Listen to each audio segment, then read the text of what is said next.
Hi everyone, I am Chandresh Mehta. Welcome back to my channel Step Up. So in previous class we had done with the concept of personality. उसके बाद हमने discuss किया था type approach theory of personality, जिसमें कि हमने बात की Hippocrates theory, Sheldon theory, Carl Jung's theory and Kretschmer's theory of personality. So today in this video I am going to discuss with you the trait approach theory of personality. देखो, trait approach theory में हम दो theories को cover करेंगे, जिसमें कि Allport trait theory and kettles theory of personality important है. तो आइए सबसे पहले समझते हैं ट्रेट अप्रोच का meaning. This approach makes use of the personality trait for identifying and describing the personality of an individual. कहने का मतलब है, ट्रेट का मतलब होता है आपका गुण, ऐसे गुण जो आपका रिपीटेड बिहेवियर हो, जिसमें कंसिस्टेंसी हो. सपोज दैट, मान लीजिए कि एक आदमी है, आज सच बोलता है, कल झूठ बोलेगा, तीसरे दिन पता ही नहीं कि वो सच बोल रहा है या झूठ बोल रहा है. तो ये जो उसका बिहेवियर है, ये उसका ट्रेट बिहेवियर नहीं होगा, ये उसके शील गुण नहीं है, ये उसका ट्रेट नहीं है, क्योंकि उसके बिहेवियर में कंसिस्टेंसी नहीं है over the long period of time. Same behaviour नहीं है, रिपीटेड बिहेवियर नहीं है. जो आपका रिपीटेड बिहेवियर होता है, कंसिस्टेंट बिहेवियर होता है over the long period of time, उसको हम कहते हैं ट्रेट्स. तो इस थ्योरी में हम डिस्कस करेंगे पर्सनैलिटी की, कि जो आपकी पर्सनैलिटी है उसको शेप अप करने में आपके ट्रेट्स का काफ़ी इंपॉर्टेंट रोल होता है. सो पर्सनैलिटी के इस ट्रेट अप्रोच के अंतर्गत सबसे पहली थ्योरी को डिस्कस करते हैं, that is Allport trait approach theory of personality. तो शुरू करें एल्पोर्ट से. तो GB Allport was the first personality theorist who adopted trait approach in providing a theory of personality. इन्होंने जो है किसी पर्सन की पर्सनैलिटी को बताने के लिए ट्रेट अप्रोच को यूज़ किया, जो कि डिफाइन करती है किसी पर्सन की personality. According to Allport, personality traits are the basic unit of the structure of our personality. कि पर्सनैलिटी को डिफाइन करने के लिए उसके जो ट्रेट्स होते हैं, रिपीटेड बिहेवियर होता है, कंसिस्टेंट बिहेवियर होता है, वो रिस्पॉन्सिबल होता है किसी भी पर्सन की पर्सनैलिटी को आइडेंटिफाई करने के लिए. These traits are influenced by our childhood experience, our current environment and the interaction between them. कि आपके जो ट्रेट्स होते हैं, आपका जो रिपीटेड बिहेवियर है, it depends upon your childhood experience, और साथ ही साथ आपका जो एनवायरनमेंट है, आप इसके साथ कैसे इंटरेक्ट करते हो, तो ये रिस्पॉन्सिबल है आपके रिपीटेड बिहेवियर के लिए, आपके ट्रेट्स के लिए. नेक्स्ट हम बात करते हैं, Allport hypothesised that internal and external forces influence and individual behaviors and personality and referred as genotype and phenotype. तो ये कहते हैं कि पर्सन की पर्सनैलिटी के लिए दो इंटरनल और एक्सटर्नल फोर्सेस है जो कि रिस्पॉन्सिबल है. वो कौन से हैं? Genotype and phenotype. जो जीनोटाइप होता है वो आपके DNA, आपके जीन्स, आपकी जेनेटिक कोडिंग होती है, आपकी इंटरनल फोर्सेस होती है जो कि एक पर्सन की पर्सनैलिटी को आइडेंटिफाई करती है. दूसरी ओर होता है फिनोटाइप. अब ये फिनोटाइप क्या होता है? एक्सटर्नल फोर्सेस होता है जो कि किससे मिलकर बना है?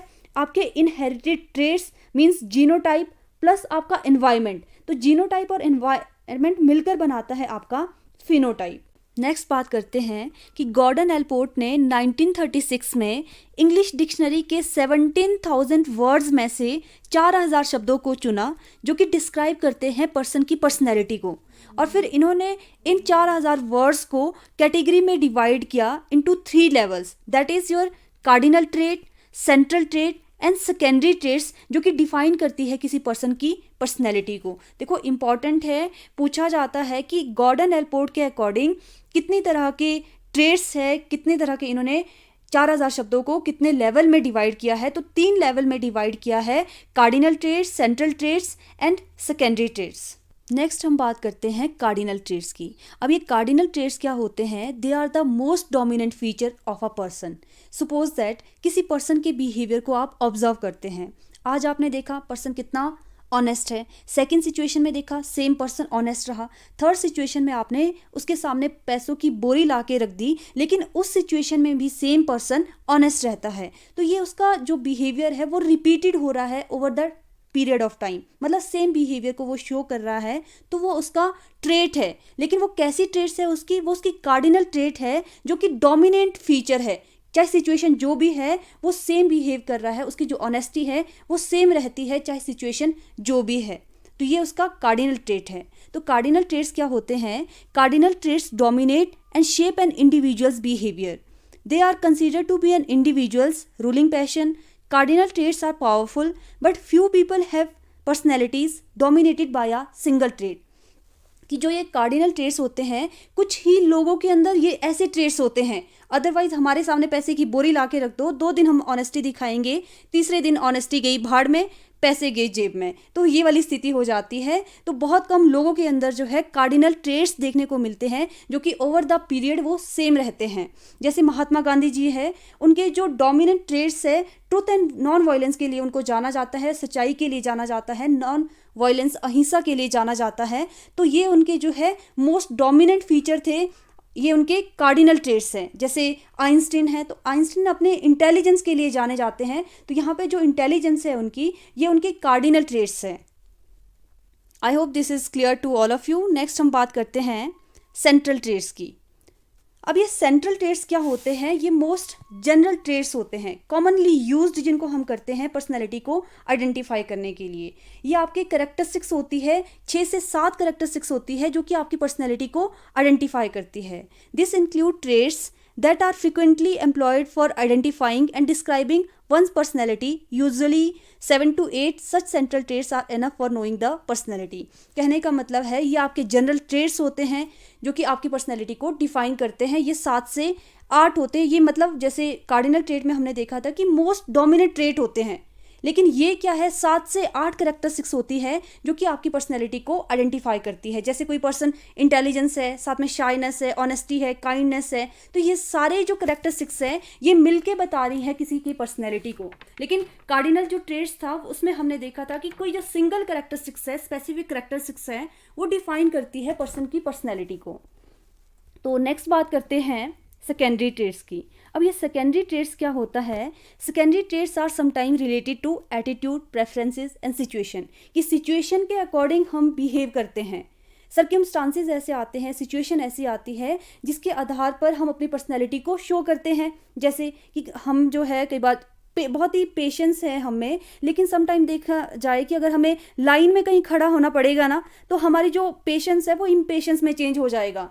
हमारी जो पेशेंस है वो ख़त्म हो जाएगी और हम एकदम से जो है इम्पल्सिव हो जाएंगे, एकदम से गुस्सा करेंगे। तो वो हमारा जो गुस्सा करना है, इम्पल्सिव नेचर है, वो सेम हमारी पर्सनैलिटी वैसी नहीं है, लेकिन सिचुएशन के अनुसार हमारी पर्सनैलिटी चेंज हुई है। तो ये हमारे होते हैं सेकेंडरी ट्रेट्स, जो कि आपके नॉर्मली नहीं होते हैं, यूजुअली वो ट्रेट्स नहीं होते हैं। अचानक से कभी वो चीज़ हावी हो जाती है, डोमिनेंट हो जाते हैं, तो वो होते हैं आपके सेकेंडरी ट्रेट्स जो कि सर्कमस्टांसेस और सिचुएशन के अकॉर्डिंग चेंज होते हैं। तो I hope this theory is clear to all of you. अब हम बात करेंगे next, that is Cattell's trait approach theory. Start करते हैं कैटल्स की थ्योरी से। सबसे पहले समझते हैं कि हम कैटल की इस थ्योरी को 16PF थ्योरी के नाम से जानते हैं। ऐसा क्यों? क्योंकि रेमंड बी कैटल ने पर्सनैलिटी के 16 फैक्टर्स बताए हैं जो कि रिस्पॉन्सिबल है किसी पर्सन की पर्सनैलिटी को आइडेंटिफाई करने के लिए। तो समझते हैं। RB Cattell, a British born American researcher, try to further advance the trait approach advocated by Allport. इन्होंने क्या किया है, एलपोर्ट की जो ट्रेट अप्रोच थ्योरी है उसको एक एडवांस लेवल दिया है, नेक्स्ट लेवल दिया है। अगर आपको याद होगा तो एलपोर्ट ने इंग्लिश डिक्शनरी के 4000 वर्ड्स को चूज़ किया है जो कि आइडेंटिफाई करते हैं पर्सन की पर्सनैलिटी को।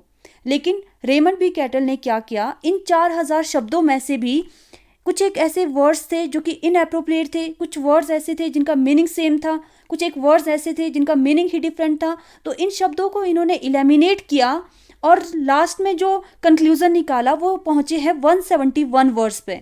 तो रेमंड बी कैटल ने कहा कि ये 171 वर्ड्स आर मोर सफिशिएंट, ये जो है सफिशिएंट है जो कि पर्सन की पर्सनैलिटी को बताते हैं। तो इन ज़रूरी नहीं है कि 4000 शब्द ही चाहिए जो कि आपकी पर्सनैलिटी को आइडेंटिफाई करते हैं। तो इन्होंने जो है कंक्लूजन में ये बताया कि 171 वर्ड्स आर सफिशिएंट जो कि डिस्क्राइब करते हैं पर्सन की पर्सनैलिटी को।